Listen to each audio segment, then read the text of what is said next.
Dr. Umabadi has completed his undergraduation from Alagappa College, Madurai Kamaraj University, and post-graduation from Annamalai University in 1982 in geology. He has completed his PhD in geology from Madras University. He joined and served in state groundwater board for some time, and he was selected as hydrogeologist by UPSC to CGWB in the year 1987, and his first posting was in Raipur. Then it was Madhya Pradesh. Now it has been bifurcated as Chhattisgarh and Chhattisgarh state. This is about his education. When I tell about his service details, Dr. Umabadi has carried out many number of hydrogeological studies in his service of more than 35 years. Groundwater exploration studies, groundwater monitoring in different areas of Madhya Pradesh when he was in Raipur. He was working as in southern unit and southeastern coastal region unit from 1999. He was in the southern unit Hyderabad for at least 3 years, and he was back to southeastern coastal region Chennai office, and he was working for a long time. And he is retired from the southeastern coastal region Central Groundwater Board in the year 2019.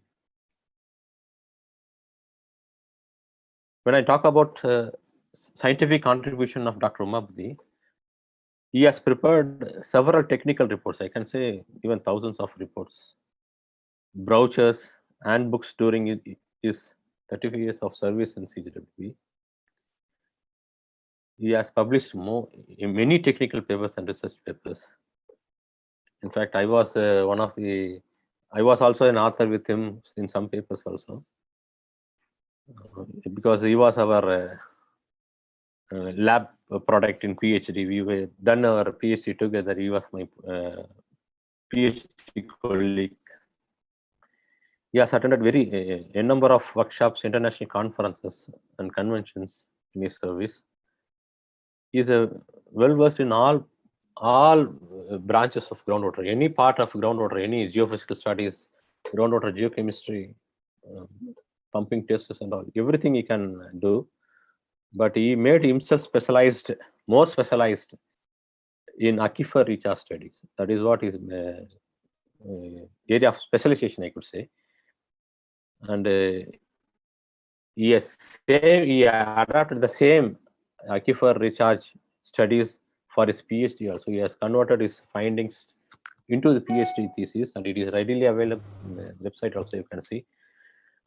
Government of Tamil Nadu has adopted his PhD recommendation in Vadapetti village of Sivagaksi block, Virudhunagar district, where there was no potable water.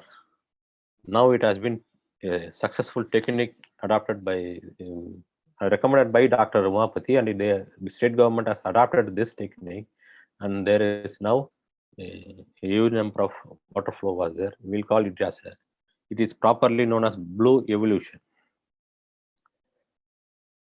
Dr. Umabadi involved himself in conceptualization and designing pebble shrouding mission, solar desalination, micro-level artificial recharge structures, and a new design for dug well in problematic area. Yes, involved in all these things. He has authored a handbook in groundwater, which is more useful in carrying out a complete hydrological survey. He has authored so recently. It is readily available, and he has compiled and brought out several standard administrative formats in which is followed by central government of India. So the central government of India people are now following the standard formats in administration side. I'm telling. He is well versed in Hindi and English, so he prepared in bilingual document, and it was adopted by many number of Government of India offices. Now they are following it. Dr. Umapati has been hired by Chennai Metro Water Supply and Sewage Board. Immediately he got retired. He was hired and he was taken by the Chennai Metro Water Supply and Sewage Board based on his expertise in groundwater and recharge. As I know, he is there doing. Yes, he is the one providing the NOC by scrutinizing various industrial infrastructure project proposals which are used. They are taking water here. Abstraction of water is there. He is the one who issues the NOC for all the proposals which has been submitted to the government of Tamil Nadu. So this is a brief CV of Dr. Umapati. I'm very pleased because we were worked in same lab. He's my, I can say I have learned so many things from Umapati. And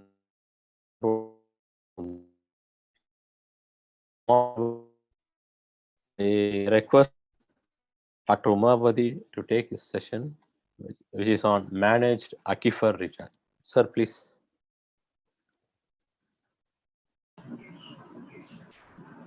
Yeah. Thank you very much, Dr. Gautam, for nice introductions and short brief CV. First of all, I welcome the participants for this webinar, and I thank Mr. Charles and Dr. Gautam and his team for choosing me as a research person and giving me an opportunity to share my experience on the managed aquifer recharge.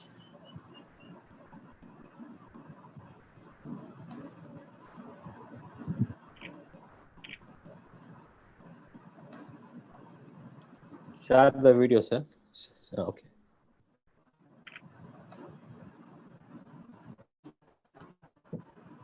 Yeah. The topic I am going to talk whether deliver is managed aquifer recharge. In this topic, we are going to see some brief introductions on groundwater. Then, what do you mean by aquifer? What are the recharge methods? Why we have to do recharge? Where to do? Where not to do? All those things we will see step by step. Okay. Yes, sir. Yeah. This is the. Sir, Umapati sir, is it audible? Is it clear? It's clear, sir. 1 second, sir. Charles.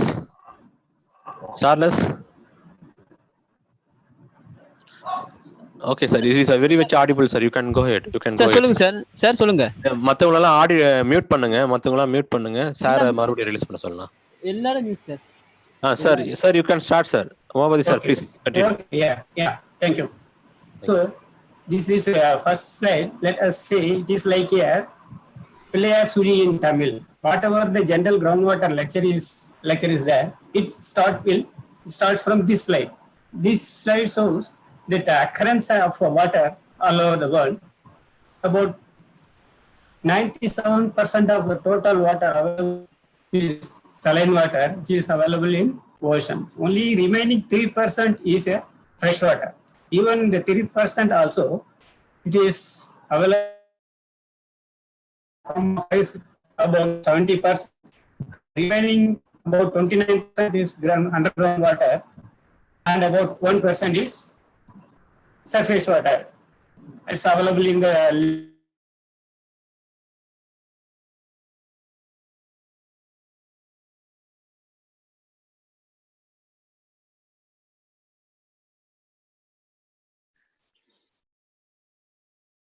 Umapati sir. Gautham sir எதுவும் கேட்கல. Umapati sir. But he is in the line, sir. Umapati sir, you check your line, sir. Check your network. Umapati sir.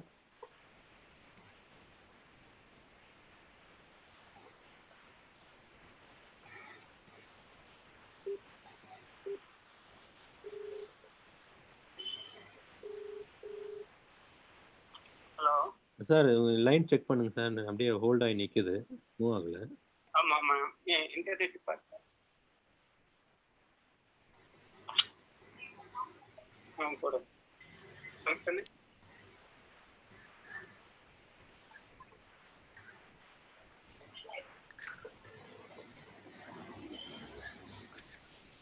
அது வந்து automatic போயிடும்.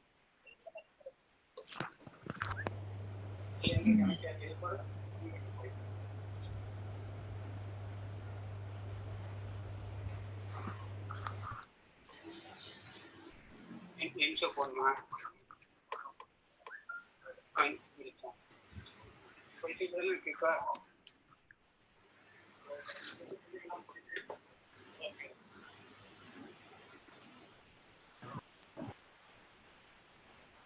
மறுபடியும் login பண்ணுங்க sir. Yes sir, yes sir. You are Khan out.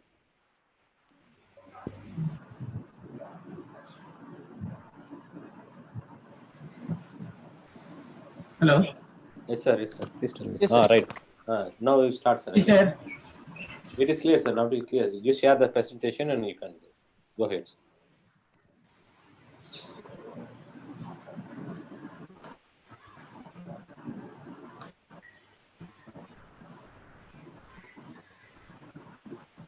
Yeah. Just stop here. So the chief source of groundwater is mainly precipitation and melting of ice.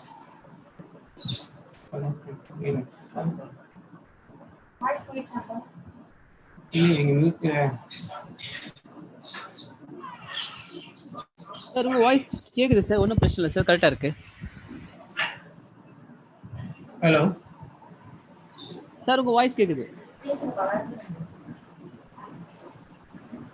Hello. Charles, are you hearing? Yes sir, yes sir, audible sir. We Shall I can continue? Yeah, shall we continue sir? No issues. Hello. Sir, continue Shall I sir. continue? Yeah, sure sir. Okay. Charles, sir சொல்லுங்க sir. Slide show போட்டு போக சொல்லுங்க sir. Slide show போட்டு sir. What is your internet connection? Okay. Okay. So chief sources of water are உங்க slide இன்னும் வரல sir. இல்ல இருக்கே, ஷேரிங் தான் இருக்கு. It means started தான் இருக்கு, but we don't see your screen sir. Again திருப்பி ஷேர் பண்ணுங்க சார். அது ஸ்டாப் பண்ணி ஸ்டார்ட் கொடுக்கவா? ஆமா சார்.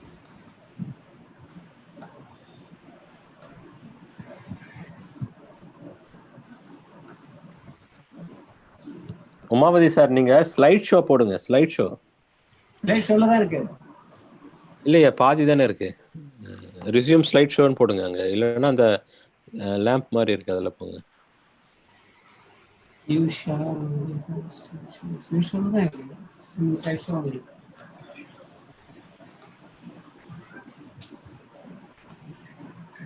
ஓகே சார், நீ கண்டினியூ பண்ணுங்க சார். நீங்க அப்படியே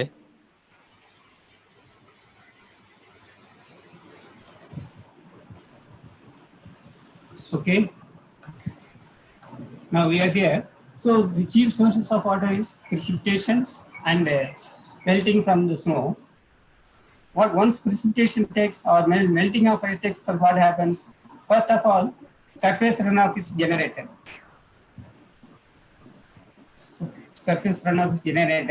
Then surface runoff depends upon the hydrogeological setup and the topography and soil. Certain percentages of runoff goes as a infiltration. Umapati sir, your slides not moving. Please share it again, sir. It says the bandwidth is low. Network bandwidth is low.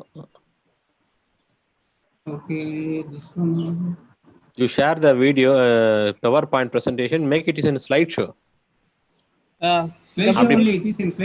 அப்படி இல்லைன்னா நீங்க என்ன பண்ணுங்க, சைட்ல வச்சுக்கிட்டு சைட்ல click பண்ணிட்டே போங்க. ஸ்லைட் ஷோ வரலன்னா கூட பரவாயில்ல. அதை வந்து நார்மலா வச்சுட்டு இங்க கிளிக் பண்ணீங்கன்னா இங்க தெரியும்ல, அந்த மாதிரி போங்க.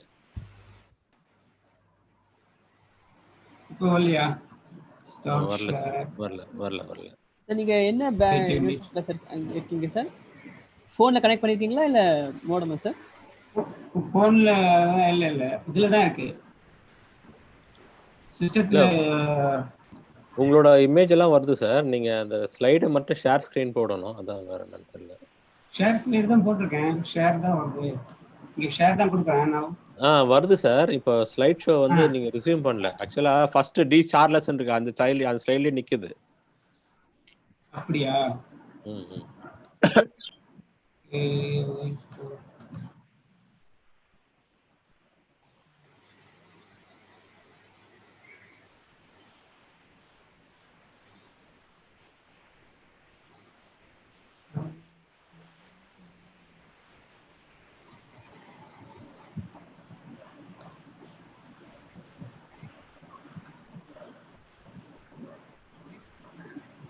சார் அகைன் நீங்க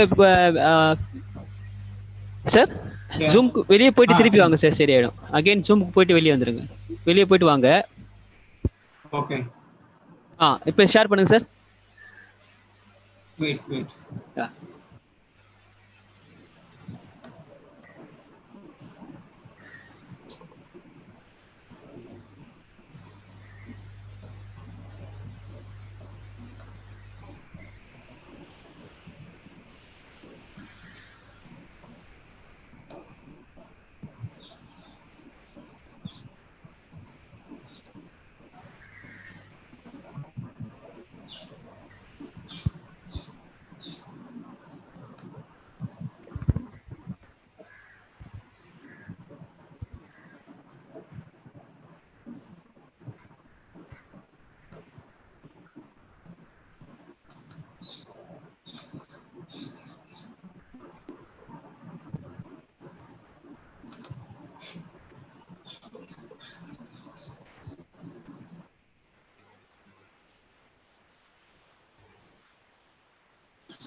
சேராதா? இல்ல சார். இல்ல நீங்க கம்ப்ளீட்டா லீவ் தி மீட்டிங்னு போயிட்டு மறுபடியும் ஜாயின் பண்ணுங்க சார். லீவ் தி மீட்டிங் போயிட்டு அகைன் ஜாயின் பண்ணுங்க சார், சரியாயிடும்.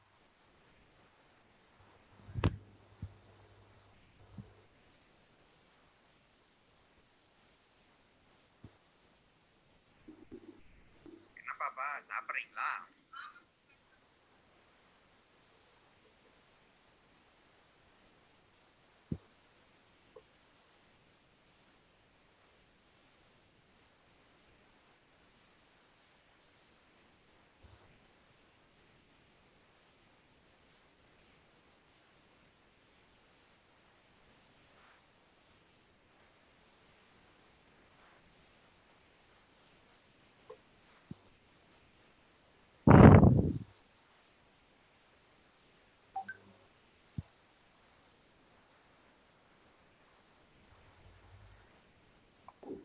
Groundwater presentation starts with rain.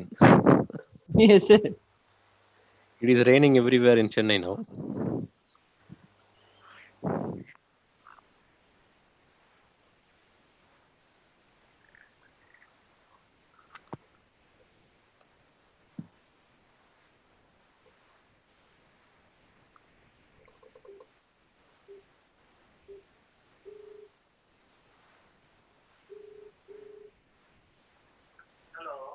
Sir அந்த மெயில் லெவல்ல லிங்கை கிளிக் பண்ணி மறுபடியும் உள்ள வாங்க சார்.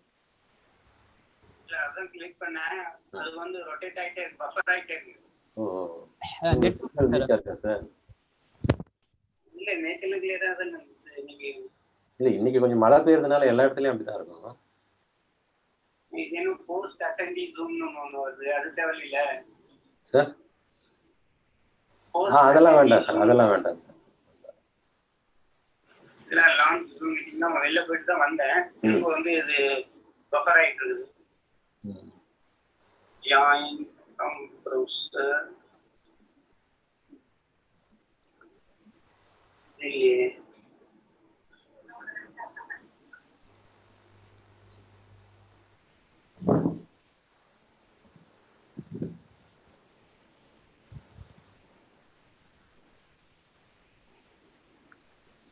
எங்க பாக்குறது, எப்படி பாக்குறது? எங்க பாக்கணும்? ஒன்று என்ன மோட்டோ ஜி தானே? கனெக்ட் கொடுக்கவா இல்லை டிஸ்கனெக்ட் பண்ணிடவா இல்லை தீர்த்துமா மோஸ்ட்லி தான் ஓகே आपको जी कनेक्ट தேவையில்லை ஒரு டிஸ்கனெக்ட் தான் இருக்காது ஆட்டோமேட்டிக்கா ஓகே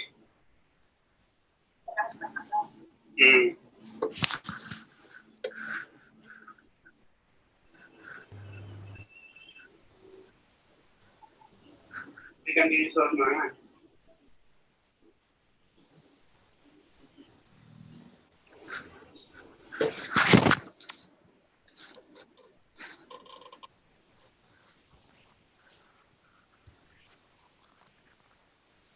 ஃபாலோ பண்றேன் சார் சார் நல்லா பண்ணுங்க சார். நீங்க வந்துடலாம் உள்ள. வந்து சார் இல்ல அது ஒன்றும் இல்லை சார், மழைனால அந்த மாதிரி இருக்கும் சார், ஒன்றும் ப்ராப்ளம் இல்லை.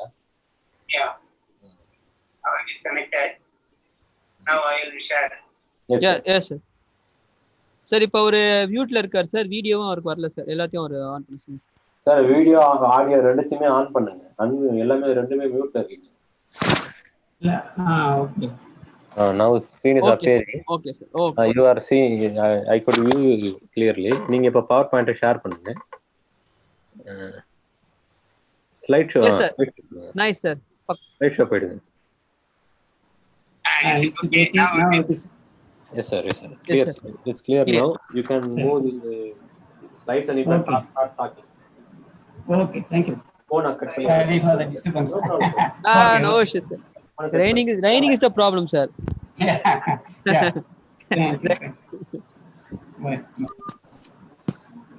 So please go ahead sir. Yeah. So this I was saying. Next we will go to the next slide. So as I told you, chief source is the precipitations and the melting of ice. First, it is a surface runoff is given from the runoff. Percentages depends upon the hydrogeological setup and soil types, and goes as a infiltration, and again it goes as a percolation and goes into the subsurface and form as a groundwater. Then it is discharged to the sea. In case of surface water, it goes to the surface water bodies. Then it also takes place certain percentage of discharge. Again, it discharges into the sea. Then from there, it goes as evaporation from the ocean or from the water bodies, and from the plants it goes as a transpiration, and evapotranspiration also takes place. Again, it goes in transpiration to condensation, sublimation, and deposition into ice. Again, precipitation. So it is in the movement. It is called a hydrological cycle, like our food cycle. So as I told you, only 3% of the water is fresh water, and then about 27% is underground water. What are all the water available under the ground is called underground water, and above the surface is called surface water, like water bodies, rivers, lakes, and all. Ponds, tanks, these are all surface water bodies. The water available in them are surface water. The water available under the ground are called groundwater. This groundwater can be divided into two. It is a saturated zone. Another one is unsaturated zone. Again, the saturated zone can be named as a water table. It is the upper surface of the zone is called water table.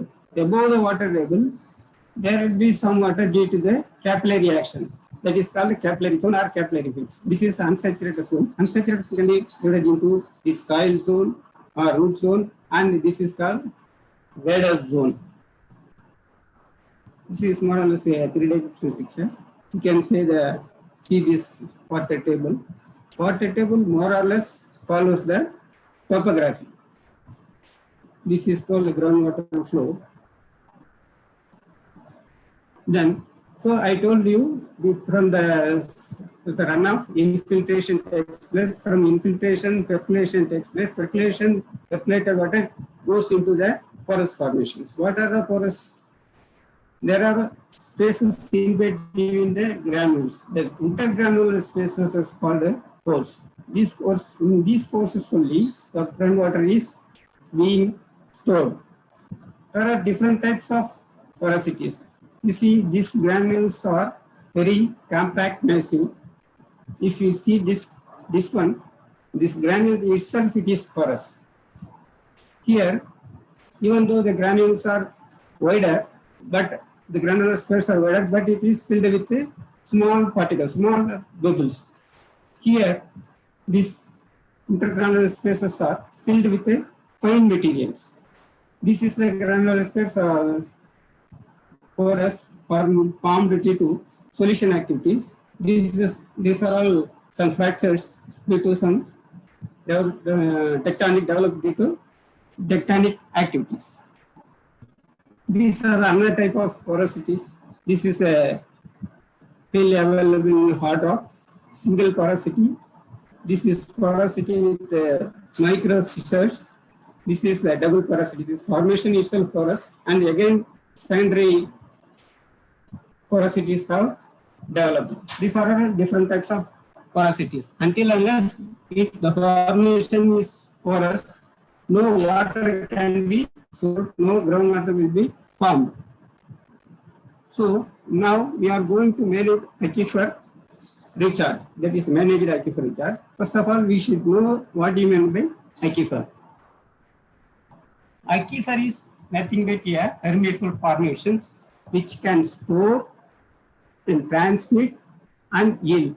That is called an aquifer. What are the different types of aquifers? There are mainly two types of aquifers: unconfined aquifer, confined aquifers. It is the term itself is self-explanatory. Unconfined means that aquifer is not confined by any of the layers. That is called unconfined aquifer. Let us say in hard rock, that weathered formation is a unconfined aquifer. Water will be in contact with the atmosphere. That is also, that's why we are calling as unconfined aquifer or water table aquifer. Whereas in case of confined aquifer, that aquifer is confined at the bottom and at the top by a confining layer, which is made mainly by impermeable strata or very hard formations, massive rock or bedrock. Okay, there are these are the major two types of aquifers. Here, the unconfined aquifer, the upper surface is called, as already told you, water table. Whereas in the confined aquifers, we call it as piezometric surface or piezometric head. If the pressure is more in that confined aquifer, when we touch or break tubal or puncture the aquifer, that water will automatically flow. That is called auto-flowing well or artesian well. Okay, the pressure head is called piezometric pressure head. Sometimes it may be above ground level or sometimes it may be below ground level, depends upon the hydrostatic pressure existing in the aquifer. I hope. So now in hard rock, we are analyze two types of aquifers. The weathered rock portions, that is aquifer 1. Then the fracture zones as aquifer 2. The aquifer is being the groundwater and the aquifer 1 is being developed or being tapped by means of dugworks. Whereas in fracture zone aquifer unit 2, it is being tapped by generally by borewells. Borewell consists of casing pipes up to the overburden, then this borehole will be naked. That is, we call it as a borehole. Whereas in case of sedimentary rock or unconsolidated formations, alluvial formations, that alluviums and overburdens are being tapped by dugwells, and that deeper aquifers are developed by means of tubules. The tubules consist of blank pipe for up to this portion you can see, then followed by a slanted pipe against the aquifer where we are going to tap. So tubule is made of tubes borewell is made of borehole. Only casing pipe is there. So most of the people may not be knowing what is borewell. Commonly using borewell, but it is different. Borewell is different, tubewell is different.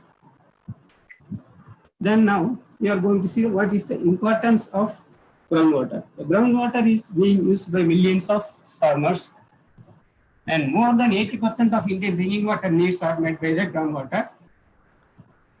Then drinking water needs of industrial as well as India's rural households are met by the drinking groundwater.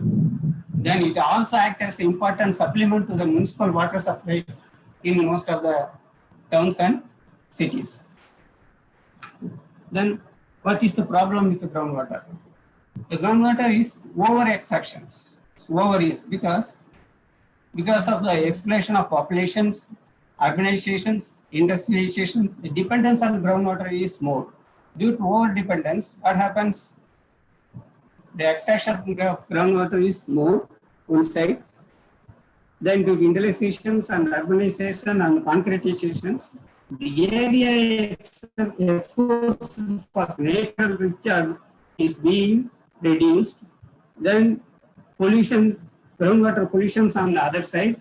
Then due to over extractions all along the coast, there is a threat of seawater intrusions. Then social imbalances, because if you keep on pumping the waters, what happens? The water level will be lowered. There will be declining trend in water levels. The shallow wells will be dried up. Springs will be dried up. The farmers will be switching over to the shallow wells to deep wells or deepening of wells. Then again go to bore wells, deep bore wells.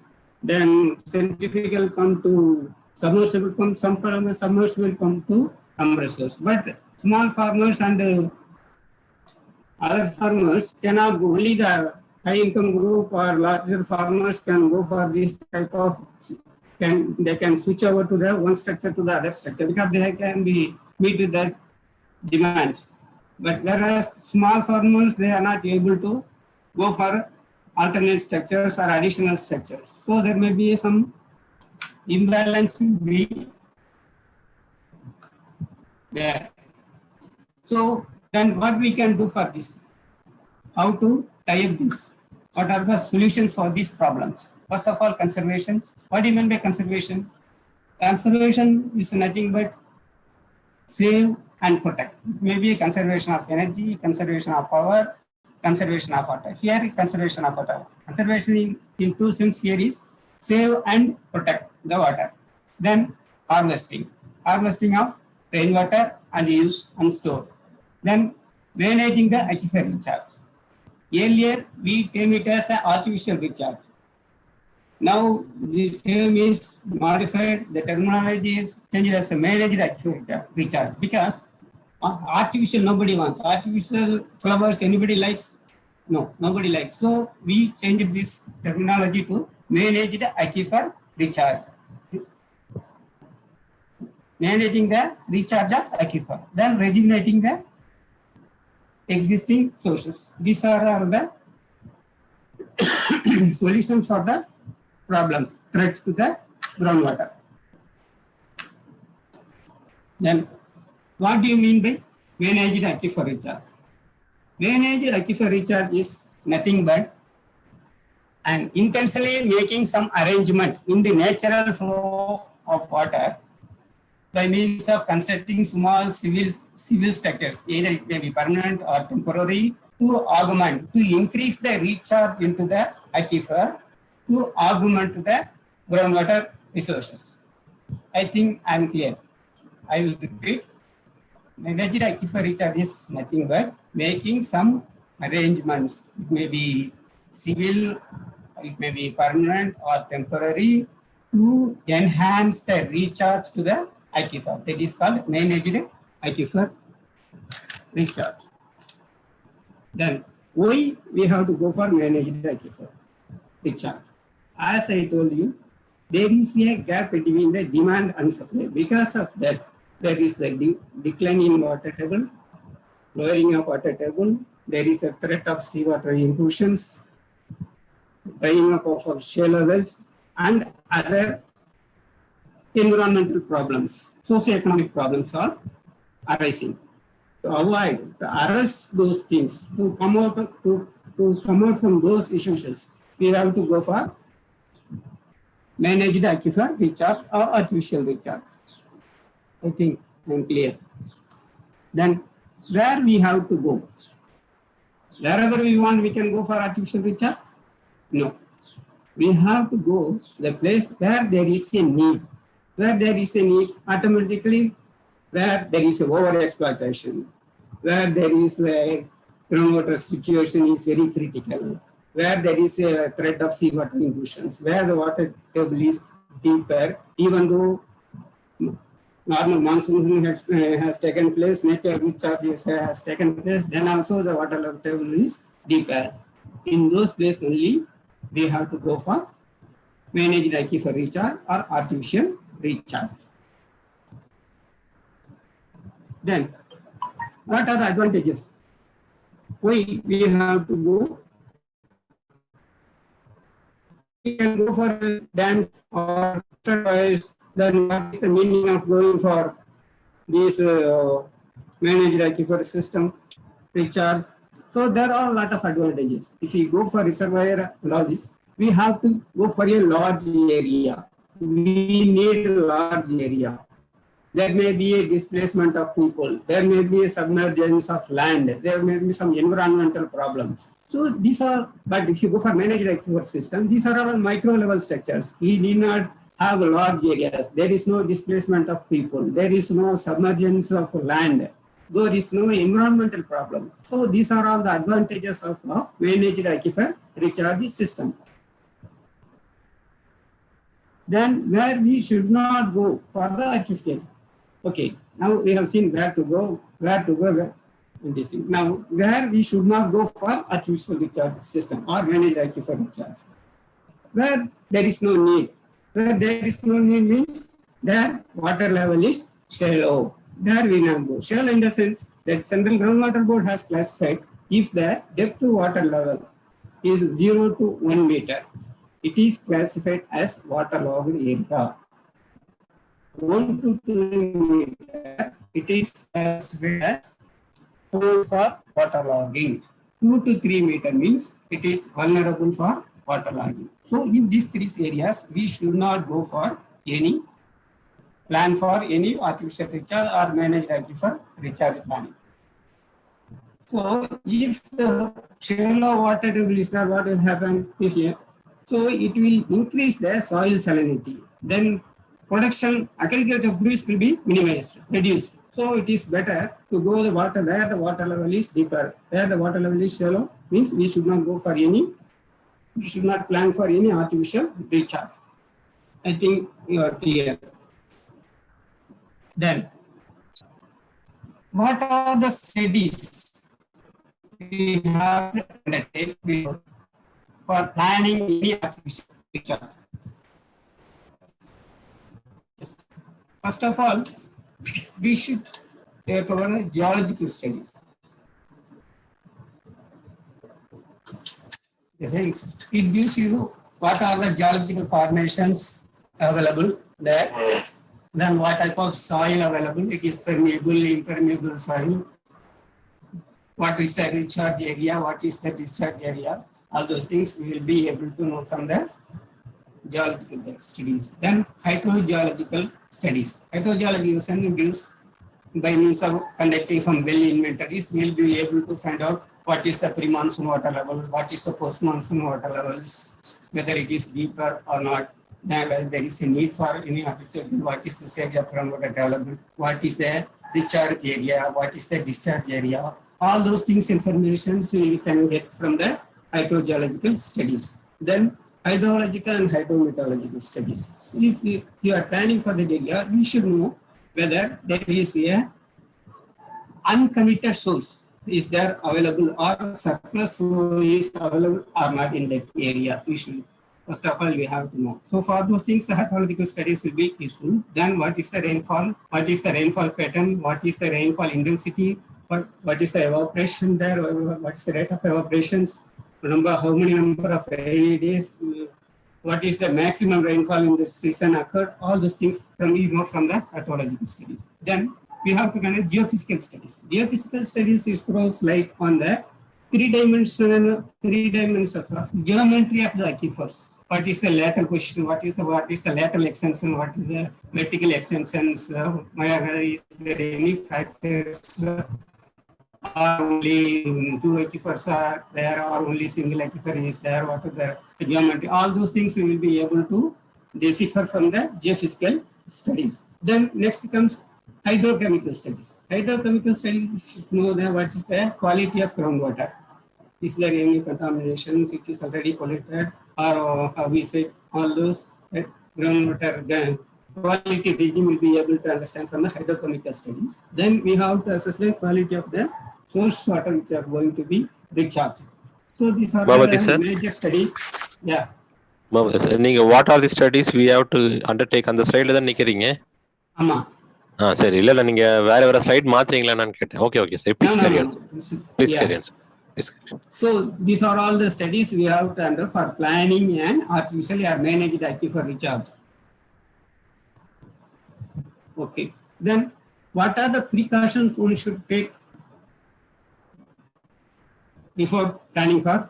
First of all, we should know the source water should be there. It should be uncommitted source.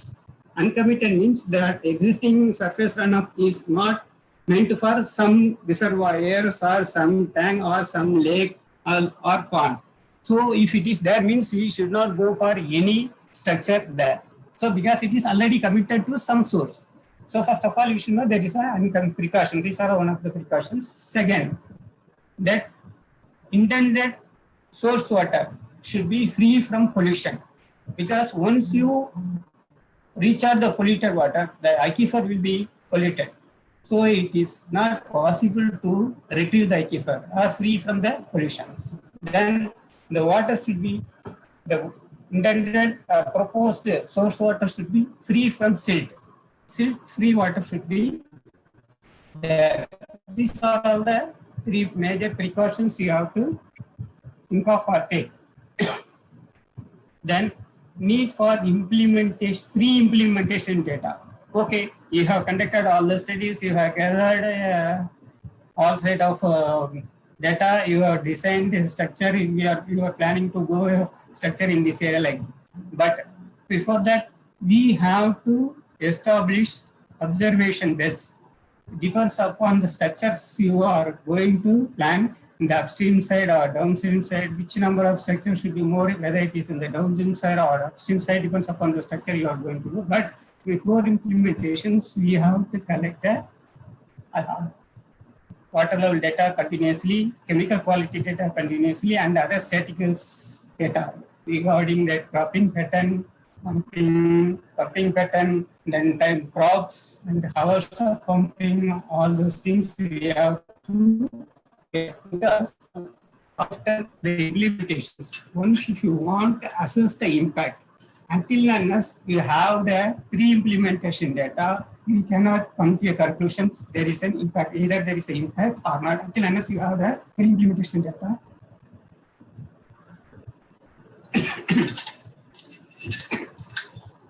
Sorry, you may not be able to assess. So there is a need for pre-implementation data. Then whether we have made a pre-implementation data, we are monitoring now, whether there is a need to continuously monitor it or not. Yeah, certainly there is a need. It has to be monitored at least minimum for 3 years. Because as already told you, our chief source is the rainfall. Sometimes some year the rainfall may be more, sometimes they may be deficient, sometimes it may be excess. So until unless you continuously monitor the area, you may not be able to assess the vagaries of monsoons and the impact on groundwater regime. So there is a need to continuously monitoring at least the minimum for 3 years. Then how to assess the impact? So we have constructed, we have made observations, how to assess. We have to correlate the pre-implementation data with the post-implementation data. Then we will be able to assess the impact. What are the impacts? there are a direct benefit, the direct impacts, and the indirect impacts. What are the direct impacts? Direct impact means there is a rise in water level, there is an improvement in quality. These are all the direct, immediate effect, immediate impact, immediate benefit. Then what are the indirect benefits?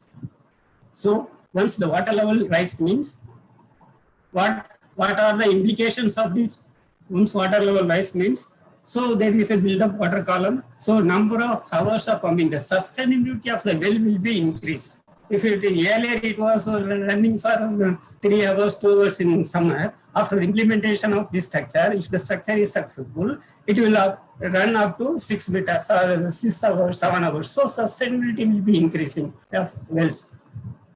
Then if the farmers know there is a good yield, there is sufficient water, they will switch over to the water intensive crops. From earlier, because of shortage of water, they may have gone for some rain-fed crops or less water intensive crops. Now, or some cash crops they may not. Now, once they know there is a water, sufficient water, they will switch over to the some other cash crops or water intensive crops. So we have to assess. So this is the indirect impact. So the cropping pattern might have changed. The crop water, they have switched over to water intensive crops. There may be increase in pumping hours. There may be less consumption because of the rise in water level. Consumption of power also might be minimized. These are all the indirect benefits. So now we will see what are the different methods of recharging the aquifers. There are surface method, subsurface method, combination of these two, then indirect method. Surface methods are generally practiced in the areas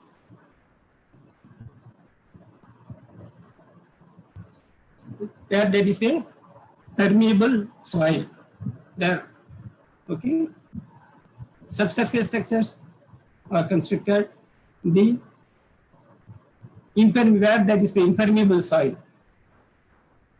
Okay, the combination structures and combination of surface and subsurface depends upon the hydrogeological strata existing in that area. Indirect method means it is not an artificial recharge, it is a induced recharge.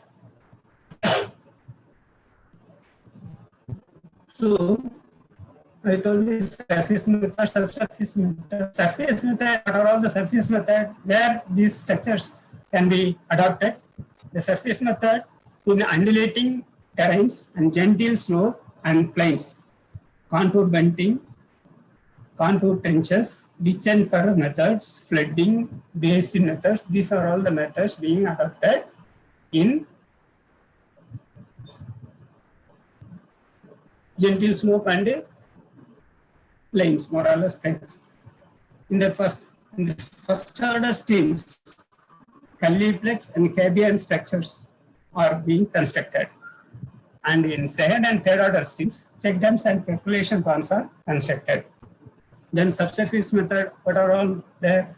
Dug well recharge shaft, recharge pits, injection wells, that also gravity head and pressure head. These are all the major methods of recharge techniques being practiced. Now, let us see one by one. I told you that what is the first order, second order, and all those things. First order, we are going to construct the Nully Black and all those things. So first of all, you should know what is the first order. The stream which does not have any branches or tributaries is called the first order. Okay, this red color. Two first orders confluences and makes the second order. This yellow color one. Two second order confluences makes the third order. Like this, the streams of orders are being made. Tell me. Umapati sir. Sir நீங்க mouse வச்சு அதை காட்டலாம் sir. நீங்க கையில காட்டினா தெரியாது. You can use mouse so that point பண்றது. Okay. Yeah, I am using a pointer. Pointer is not visible. Not seen sir. Yeah. It is not seen. Okay. You can use. Okay. Right. This one is the first order. This red color is the first order. It doesn't have any tributary. The stream which does not have a tributary is called a first order stream. That to first one or more or first order confluences makes the second order, the yellow color. Second order confluences and makes the third order. Third order confluences make the fourth order. Like that it is going on. The order of the stream is not like this. So in the first order only we are constructing this Cully blocks, small check dams.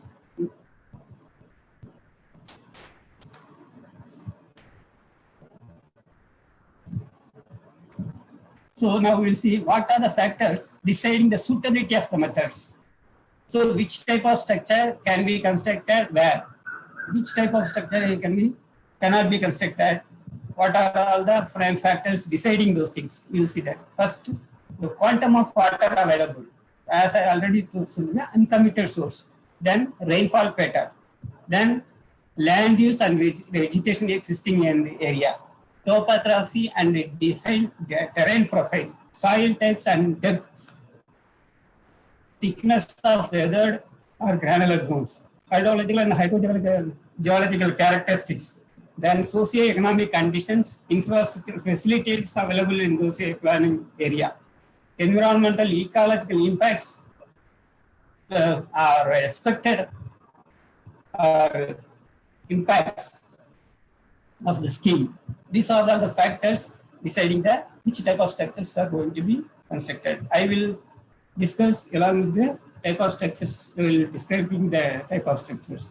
So surface method I already told you, that sliding or spreading method, ditch and furrow method, recharge basins, runoff conservation structures. Runoff conservation structures consist of bench terracing, contour bunds, contour trenches, Cully blocks, nala bunds, check dams, etc. The stream modification and augmentations. These are all the surface methods. Then subsurface methods, as already told you, recharge pits, recharge shaft, gravity head by means of the well, borewell or tube wells, the recharge through natural openings and cavities and village tanks, ponds, injection wells and or recharge wells. This is the indirect method. Induced recharge from surface water sources. The aquifer modification by means of doing borehole blasting and hydrostructures. As already told you, these are all not literally artificial recharge, but it is modifying the aquifer to enhance the yield. This combination method is basin or percolation tank with the recharge pit and recharge shaft in the wells. Now we will see one by one. This is called a spreading technique or flooding technique, flooding method. So this is a main stream. This main stream you have to make some diversions. From the diversions you have, it is called a feeder channel or supply channels. Water is fed into the stream and allowed to spread. And the excess water, it is not choked in or it is not infiltrated, it's being collected through this collector channel and again fed into the main stream. Okay. So by means of doing this, what we have done? Anybody can guess? Here, there are two principles involved in this. One is by means of constructing this, we have increased the area of contact of water and the time of contact, the residual time. If this system is not there, what will happen? All the water will be going to the streams and go to the destinations. You see our lake, whatever it may be. By providing this system, we have changed the pattern, natural flow pattern. They increase the area of contact, that is the extent of contact and time of contact. This is one method. These are the major principles involved in the artificial recharge or managed equipment system. Here, this is also the same spreading techniques. But here there is number of ditches and ditches are more. That's why I told you the topography and area also deciding what type of structure has to be constructed. So it is This is method is the same. It is also flooding method or spreading method, but there only one canal because the availability of the space and area there. Here and availability of quantum of water.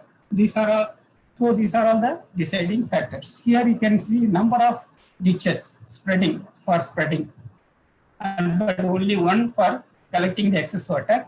Then here also there is the controlling the flow. Controlling structures are there. The earlier setup, there is nothing, only simple one supply channel, one collecting channel, that's all. Here, the area is more, the quantum of water available for recharge is more, that's why the method is different here, even though it is a spreading method. This is also spreading method. Here, this is called annular spacing. This method is called annular spacing. Annular. Here, this diversion is made in the mainstream and fed into the streams.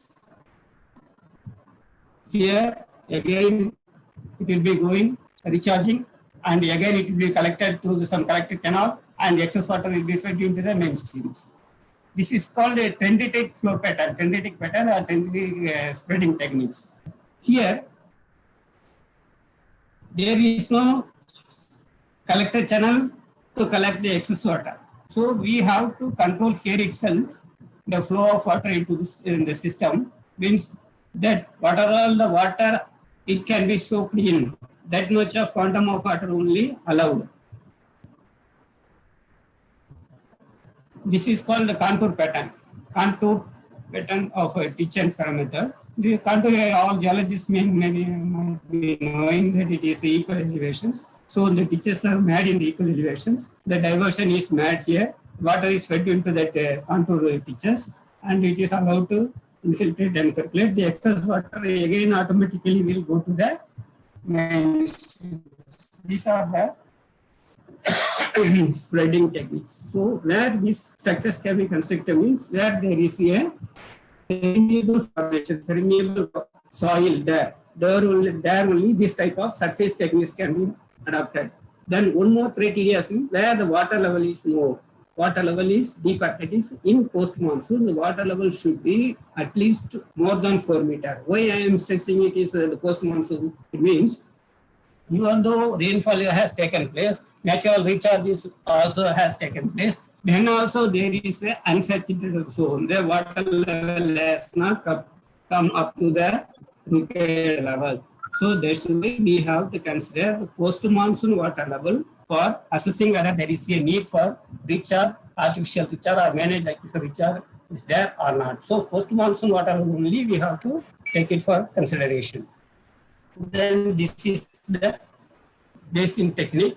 Here mainstream, here sediment retention basins. What are we know once the velocity is checked, sedimentation takes place. Okay, what are all the waters coming here? It is being checked by means of sediment retention tanks. Then silt-free water will be allowed into the basin. From in one basin to another basin is connected diametrically opposite side. So like this. Again, it is the flow is also controlled by some controlling mechanisms. Then the infiltration and filtration will be taking place. In this case, there will be a siltation will be more here. So every year before progressing for recharge, allowing water for recharge, it has to be removed frequently. The silt has to be removed. Then now we will see the runoff conservation structures. As I told you, this runoff conservation structure is in first order streams. I told you what you mean by first order. First order streams, it will be constructed. It is that wherever there is a width of less than 2 meters, we can go for this Kali blocks or Nala bunds and small check dams. It may be a cost civil structure, or it may be low cost materials available and locally can all be used, like bamboos or like sandbags or like drums also used. It is to temporarily impound water in the upstream side for some time to enhance the recharge. It may also called as a soil conservation structures or moisture conservation structures also it can be termed. So I told you locally made or locally available material can be used for this type of structure. You can see this is called the caviar structures. Here what they have done, they have made, they have tied a and the lower in the upstream side of the wire fencing the locally available boulders. What happens in due course of time, the silt will come and occupy the pore spaces in between the boulders. So then it will become a pakka Nalaband or check dam. This type of structures are called Gathan structures. Then this is called more or less bench terracing. Bench terracing, it is also a soil conservation and the internet connection is unstable. Here, the vertical elevations and the width of the terraces depends upon the slope of the area. Here, there should have been a sufficient soil cover. Then only we have to go this type of structures. You can see how it is being made. You can see from this field photos how it can be made. The gradient of slope should be up to 8%. More than that, it may not be stable. Then that terracing should be less than 12 meters. Then this is called a contour bunding. It is nothing but bunds made along the equal elevations to arrest the surface runoff coming from the upstream side. So wherever it is being practiced or constructed, wherever the rainfall is less than 800 mm, and there should be permeable soil in the surface, then only we can go for this type of structures. Once these type of structures, bunds are constructed, contour bunds are constructed, what are all the water coming upstream side will be checked here, water is impounded, and the recharge judgment. If the structure, if the bund is not there, means what will happen? All the water will be going out, all the water will be running away.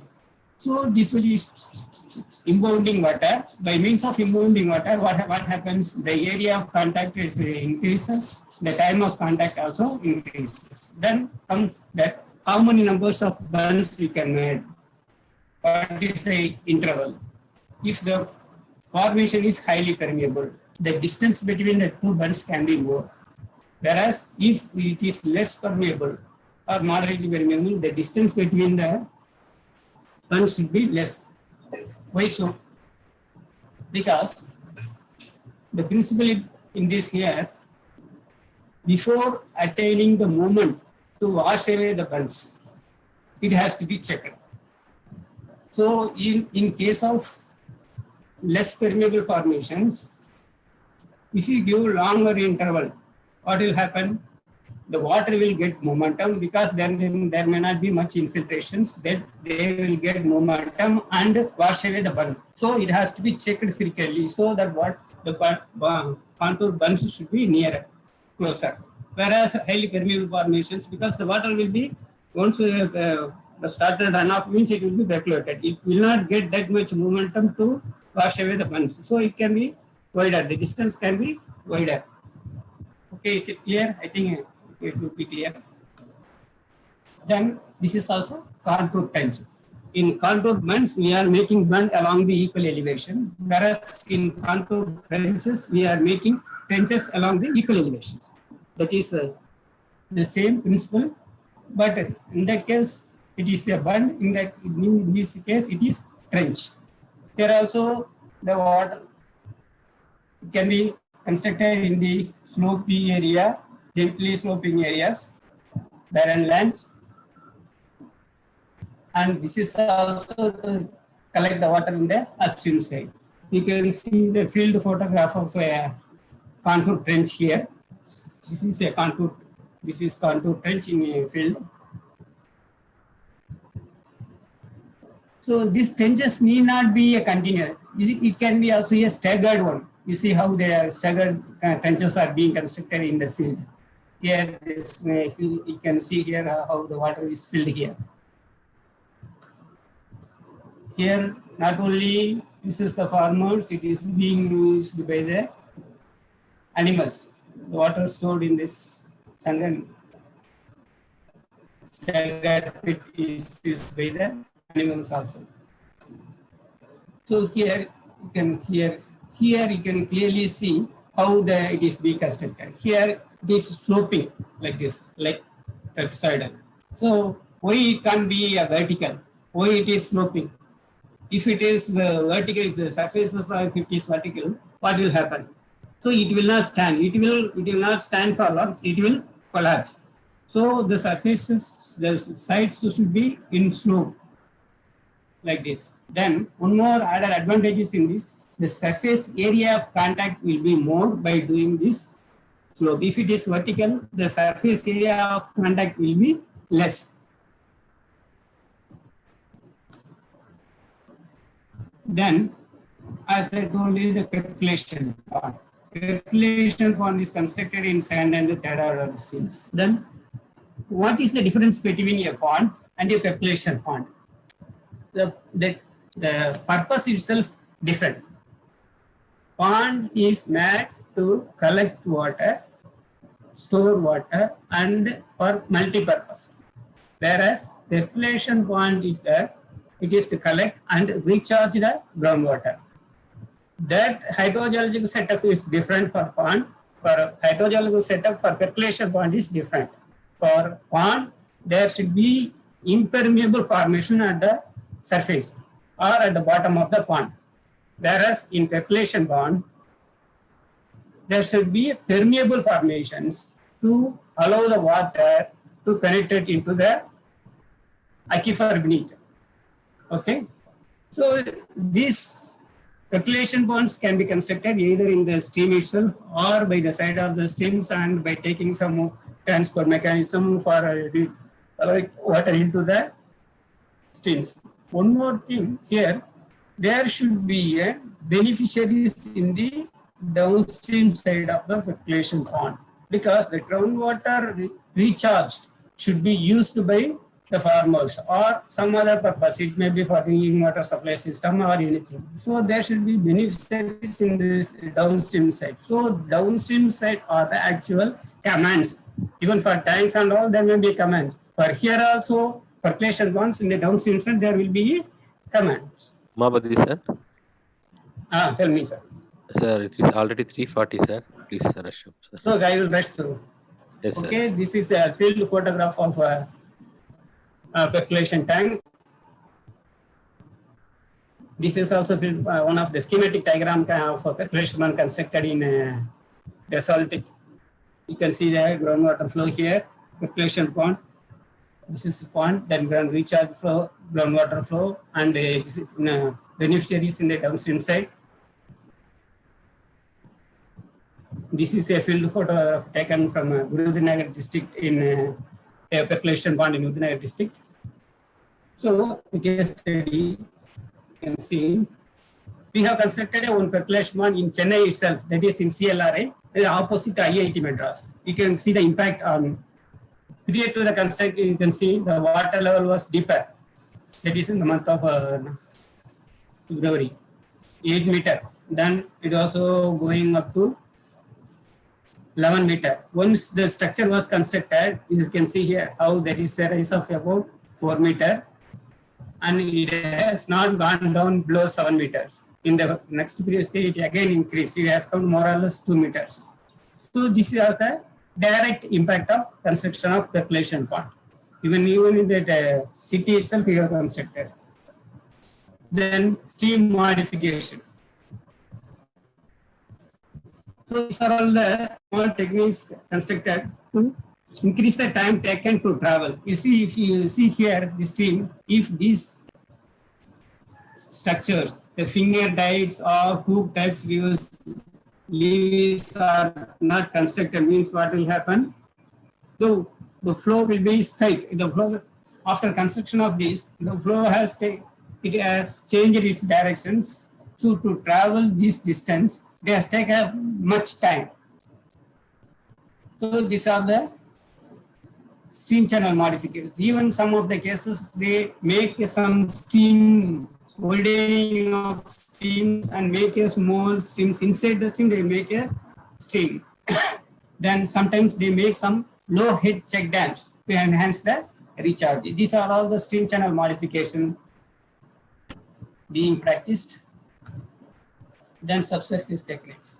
So I told you the subsurface techniques are being practiced where there is a impermeable formation in the surface. So if you go for surface structures like percolation pond or flooding method or ditch and furrow method, whatever it may be, if you go for permeable formation, what are all the water, impounded water will go into the formation, into the aquifer. Whereas if it is the low permeable soil or impermeable soil there, so if what are all the structures we construct in that will not allow the water to go into the aquifer system.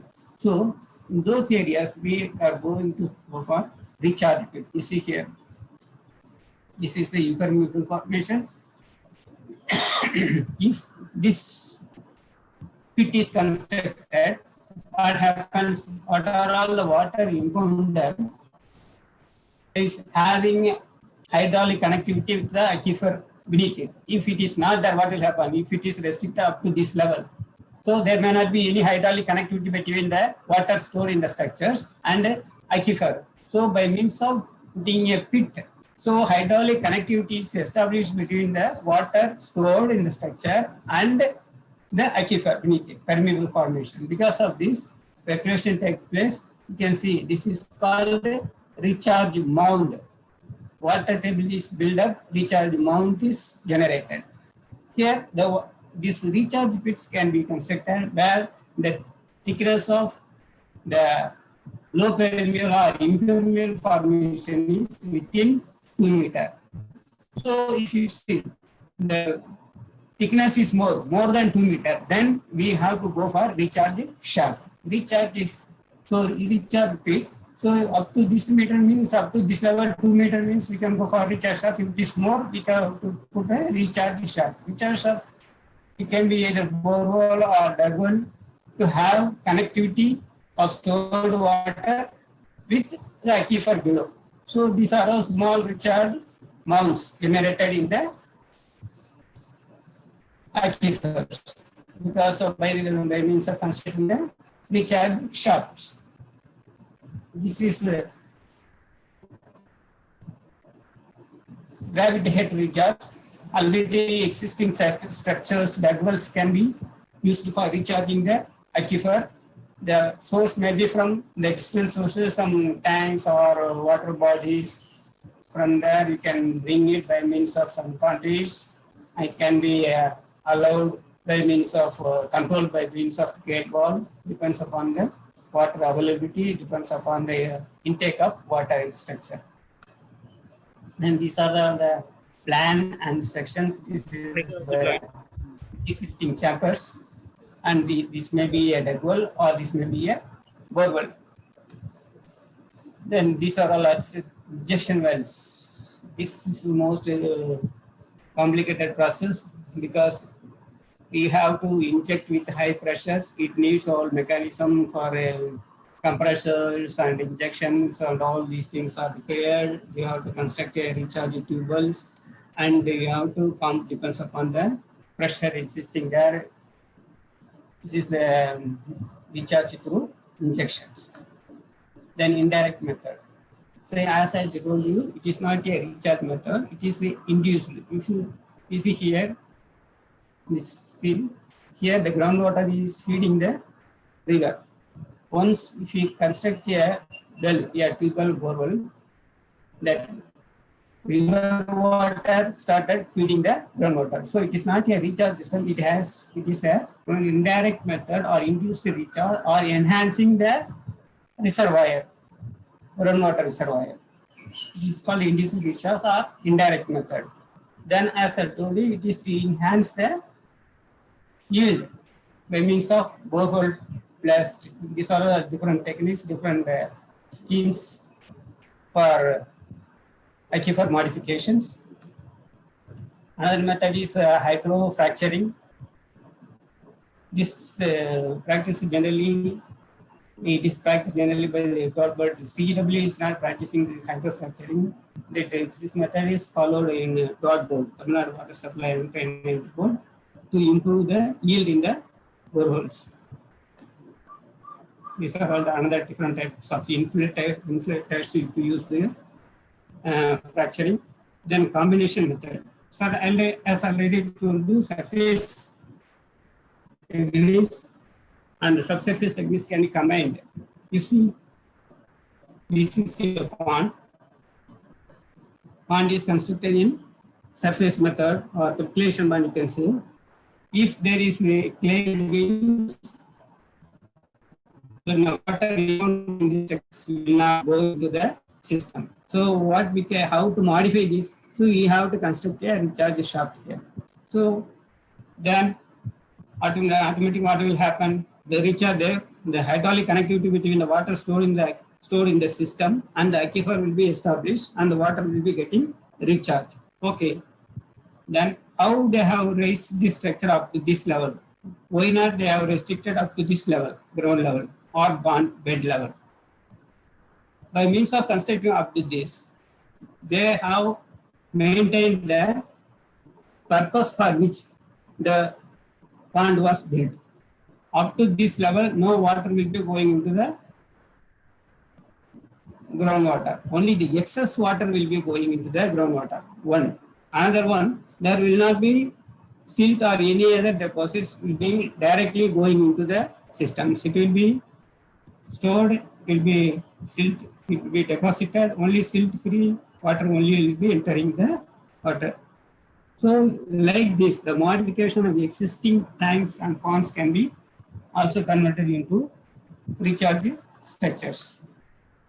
So this is one of the recharge structures what we have made. This is actually a percolation pond constructed in impermeable formations. It is, as already referred in his briefing, Dr. Gautam has referred in Vadapatti, we have constructed one percolation pond. One study, pilot study we have taken. In this, the percolation pond was constructed near about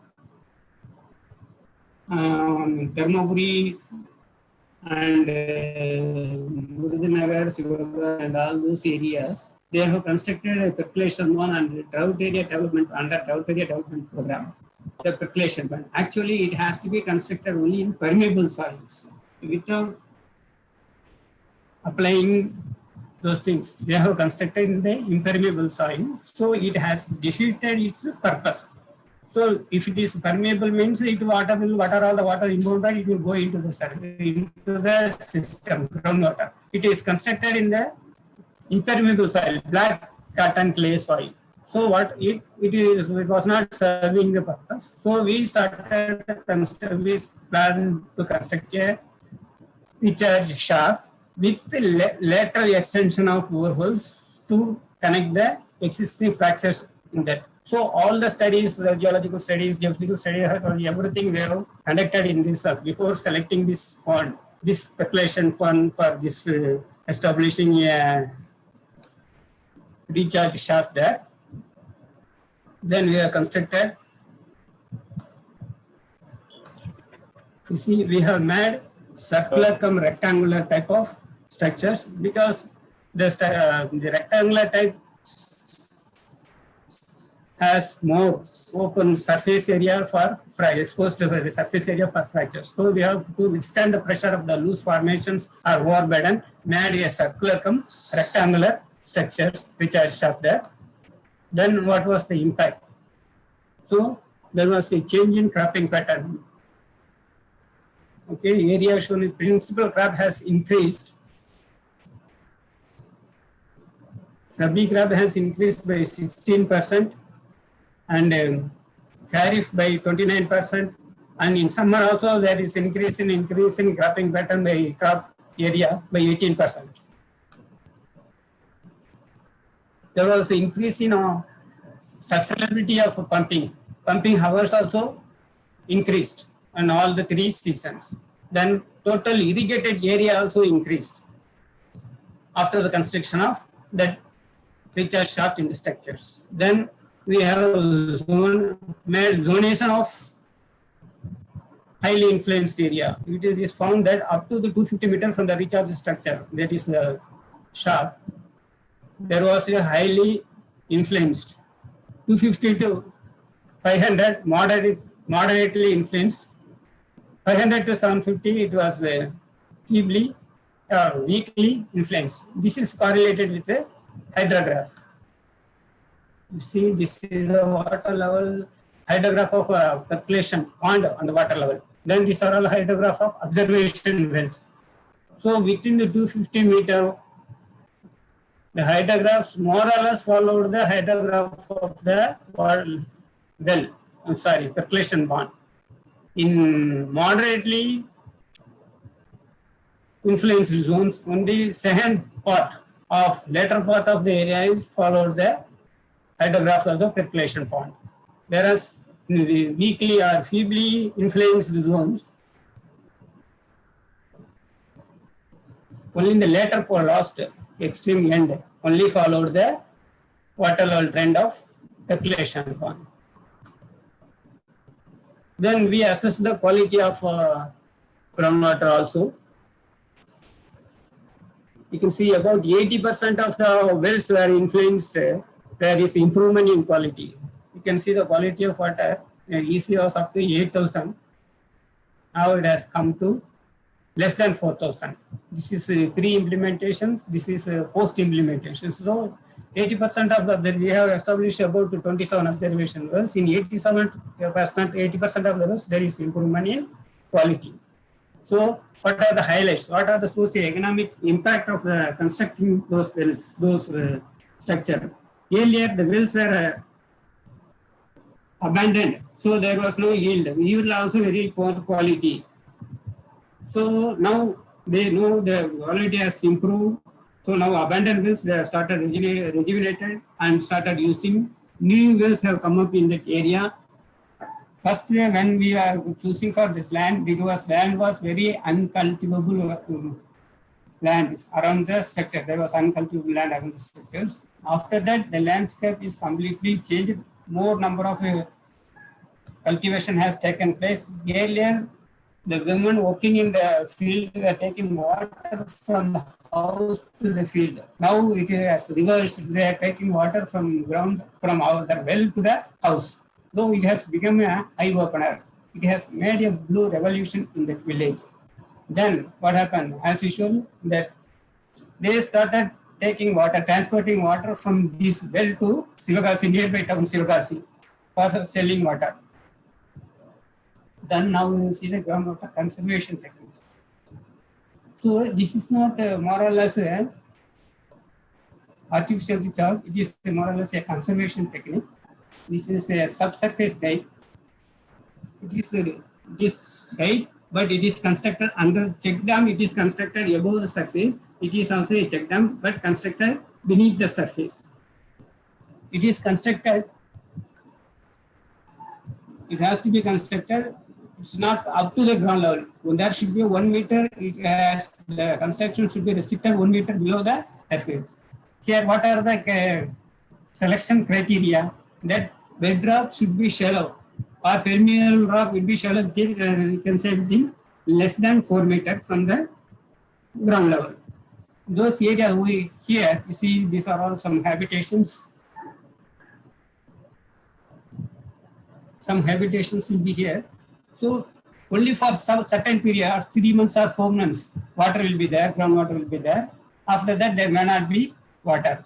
So the people habitations here living here will be water scarcity. To avoid this water scarcity, if you go for a subsurface type, so the water will be impounded in the upstream side and the wells and the people will be benefited. So we will not be totally arresting, we will be leaving allowing about 1 meter, so that the downstream side people will not be affected. So these structures can be any type of structures. It can be wall, clay wall, or concrete, or brick wall. Anything we can make across the stream. Main criteria, the bedrock should be shallow within 4 meters ground level, and it should be massive and hard and compact. Otherwise, what are the water stored in the upstream side will go if it is fractured, and whether it will go downstream. So the criteria should be bedrock should be within 4 meter below ground level. Then it can be like this or on the theater shape. This is one structure we have constructed in village in Dharmaburi district. Yeah, this is the on theater type of structures. It is more suitable for subsurface deck. You see here. Bhavadi sir. These are horse-shaped structure. Here you can construct the, yeah, tell me, Kautam. Sir, it is time going to be 4 o'clock. now. Yeah, I'm going to finish. Yes, sir. So you can see the schematic diagram. This is impermeable formations. This is the subsurface deck. It is below, it is constructed less than 1 meter below the ground level. Water level in the upstream side, water level in the downstream side. In the check dam subsurface deck, the beneficiaries will be in the upstream side, whereas in the normal check dam, the beneficiaries will be in the downstream side. These are the major difference between the check dam and the subsurface deck.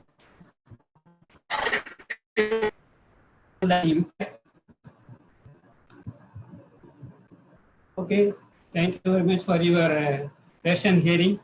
Even though I have taken a lot of time because of some technical problem and slowly going on. You may raise up any questions, please. Thank you so much, sir. Thank you for your elaborate presentation. And it was a nice. No, I would have been bored because after 2:30 there will be sleeping time will be there. I was going very slowly. That's why usually those who are sleeping will be awaked by the water. You are a hydrogeologist. you have made it an excellent presentation. There are some questions, sir. I'll just ask. Please. Sir, shall I connect the roof runoff to the live bores? Will it? Shall I connect the roof runoff to the live bore wells? Will it help to improve the groundwater table? Yeah. Certainly, but you have to make some precautionary measures. Before allowing the water to enter the system, you have to see you should be silt-free or pollution-free. So for that, you have to make some filtering mechanism or bypass arrangement and filtering mechanism. After it is getting purely filtered, then only you have to allow it to the live borehole or existing borehole. Otherwise, if it is a submersible pump or jet pump, your jet and all will go because of silted water all it is carrying. Okay. It will be run out. So these are all the precautions you have to take. Okay, sir. Sir, there is another question. Yeah.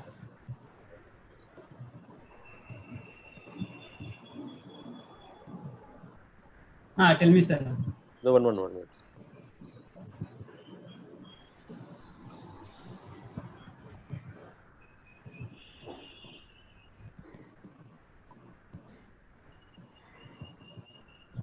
There is one question asking whether how can you perform urban modeling studies in groundwater? Urban modeling studies. Yeah. Urban modeling. That is a question. How can you conduct urban modeling studies? Model is nothing but a car page in, car page out. All the data you input. Hello. Tell me, sir. Yes, sir. Yes, sir. Please tell me, sir. Depends upon the purpose, which what you are going to get. What is your intention? Based on that only you have to conceptualize your model and do. There are a lot of urban studies are being carried out for even for variations in the rainfall also being assessed by modeling studies also. It can be done. Gautam? Yes, sir. Yes, sir. Please ask, sir. Please ask. Can I ask? You please ask. Please, sir. Yeah. Please, sir. Yeah, Bhaskar sir, it was just like teaching a student. It was very informative in a very simple language, very slow, and you have been asking at every stage, do you follow? Do you follow? Sir. Do you follow? You are a very good teacher. Okay. I like the teaching profession, but God has told me you go and do the service to the people. That is, you are associated with Gautam. Yeah. Yes, sir. Yes, sir. Okay. See, Sir. nowadays, every one of us in our house also we are using this rainwater conservation techniques, and Yes, sir. the non-governmental NGOs who are Yeah. interested in the society. There are number of Yeah. NGOs are doing this rainwater harvesting program. Yes, And sir. also you are showing in your CLRI that Yes, your groundwater level has gone by 4 meters. One thing Yes, I sir. fail to understand, all these sir.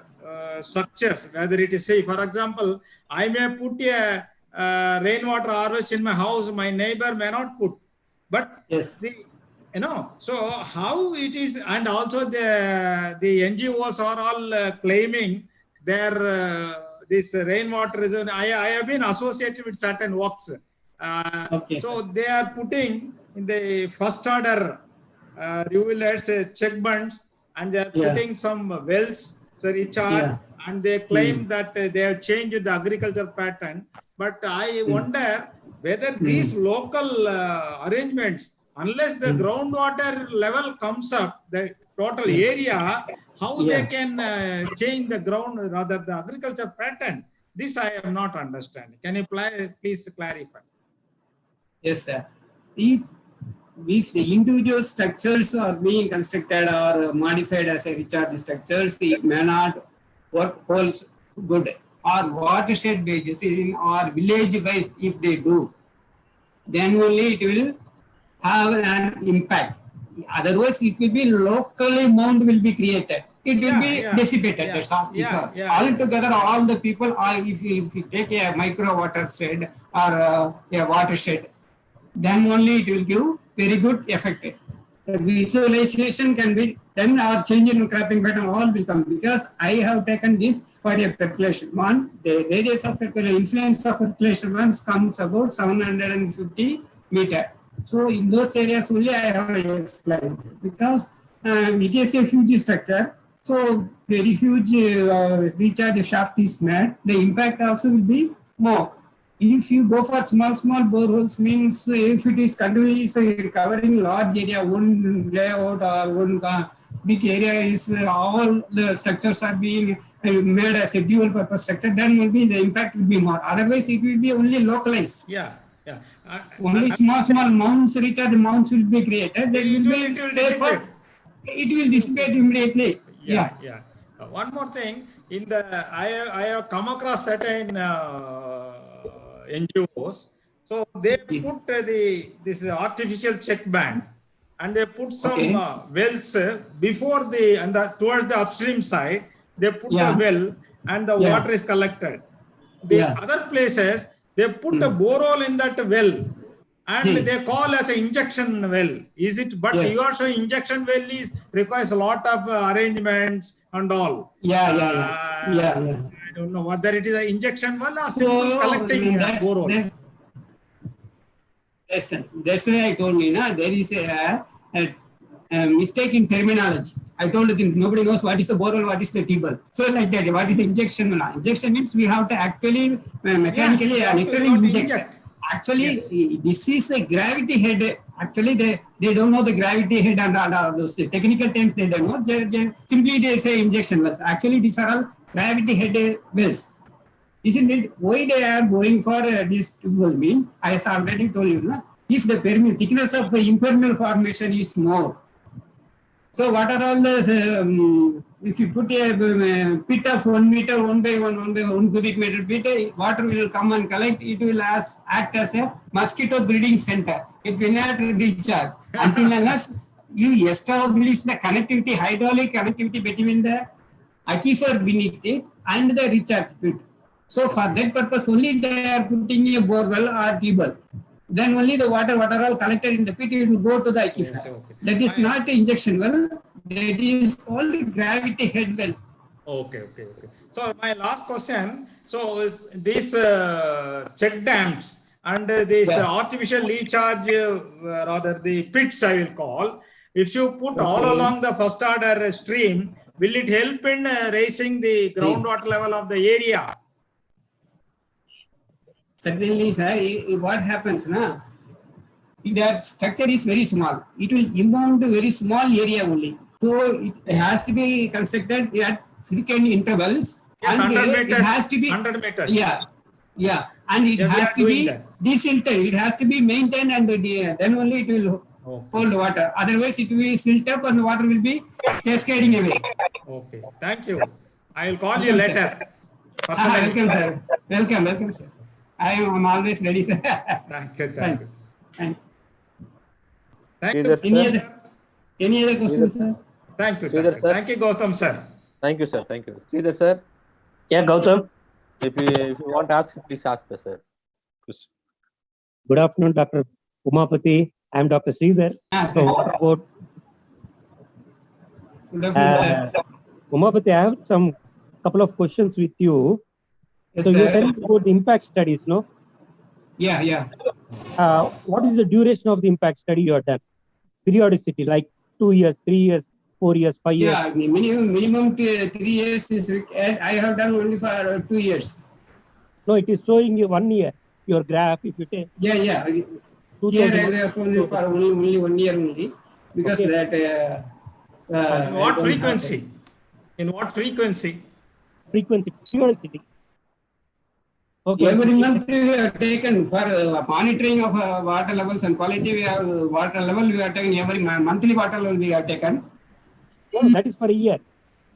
Yeah. That is for a year. I am talking about how many years you have taken. I have taken for 2 years, 1 year only. 1 year. Period 2 years after 1 year. Now, in that period, did you consider the rainfall of that area? Yes, certainly. There was a 25% deficit of rainfall in that period. Okay. Then also there was impact. There was a deficit of normal 25% deficit of normal rainfall. Then also there was an impact. Okay, my second question is, what is the source of water available for recharge? Quantum of water. Quantum of water, right now those In your presentation. statistics I don't have, because based on we have assessed all those things, because it is already existing the tank.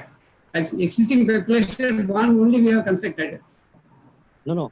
In terms of sustainability, if we talk, the amount of water that is available for recharge should be spoken first. Is it not? Yeah. The last question is whether remote sensing GIS will be helpful in this sort of identification of recharge area. Yeah, it will be ideal, but in this project we have not taken this this tool of remote sensing, because we are planning to rejuvenate the already existing the pond, which is not served the purpose. Okay. No, once we talk about the sustainability and recharge of groundwater, the first aspect is remote sensing will come into the area. Yeah, that is that for going for a new venturing into the new area, you are going identify a suitable place for recharging, and all those things we will consider. Okay. Then It is catchment area maps with you, Dr. Umapati? Right now I don't have, sir. Micro catchment area map? For that particular place? No, through Tamil Nadu I'm talking. We are having the map developed by the Tamil Nadu Water Supply and Drainage Board. They have carried out a very nice different thematic layers. They have identified all what are all the structures feasible and all those things based on the remote sensing and all. We have in our departments. Personally, I don't have. Our department is having. They have given, Water Board has given that a black place. They have identified. Sir, what Sridhar sir is from Trot Board. I think you are not recognized him. Dr. Sridhar is from Trot Board.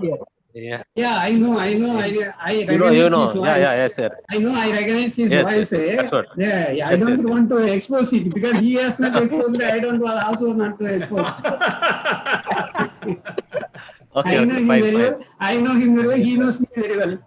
Yeah, that's what. Both of our. Both of you are. Both are all members. Yeah, yes, sir. Okay, sir. If there is any no more questions, we'll end the session now. And Is there any questions, sir? Kumar Guru, sir, you came on the line. No. Thank you. Thank you, sir. He Thank has you so given a much. very Thank you. detailed explanation, and that is sufficient for me. Yes, sir. Yes, sir. Thank you. Thank you, sir. Thank you, Umabadi, sir. On Thank behalf of you. our Thank you, all sir. the Thank you so much. participants. Thank you, Thank sir. you. Thank you. Thank you, Nice sir. presentation, Umabadi, sir. Thank 1 you. minute, sir. On behalf of our principal, staff members, and students, and esteemed alumni members, I thank. Okay, sir. Thank you very much, sir. Nice talk. Thank you. Thank you. Thank you all. Thank you, sir. Thank you.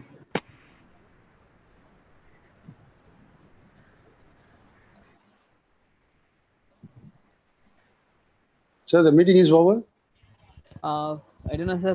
Actually, over. Gautam Charles. sir, yeah. Gautam sir is not in the line, sir. You know what's Yare. up? Gautam sir. Oh. Sir, Gautam sir, shall I close the session?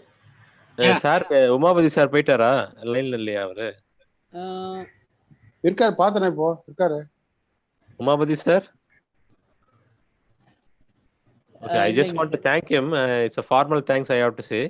Okay. So அதுக்கு முன்னாடி போயிட்டாரு சரி பரவாயில்ல no problem Charles will meet tomorrow. So tomorrow there will be a presentation of Sri S. Kannan sir and followed by 15 to 20 minutes one validation session will be there. So it principal is very much agreed to come on the line online. So he'll be joining us by 11:10 or something like that. And he will be taking his time up to 11:30. The validation will be up to 11:30 or 11:40. So afterwards we'll complete this. And you have to you should be the net connection and all these things should be clear. The principal is on the line. You will give some address to the audience also, right? Charles? Yes, sir. Okay. Yes, sir. Okay. Anything else you want to say? Okay, bye. Bye, sir. Bye, sir. Take Bye, rest. sir. Bye, sir. Thank you, sir. Bye. Thank you, Charles. Thank you. Bye, sir. Thank you. Nagaraj, sir. Bye. Thank you, sir. Thank you, sir. Thank you.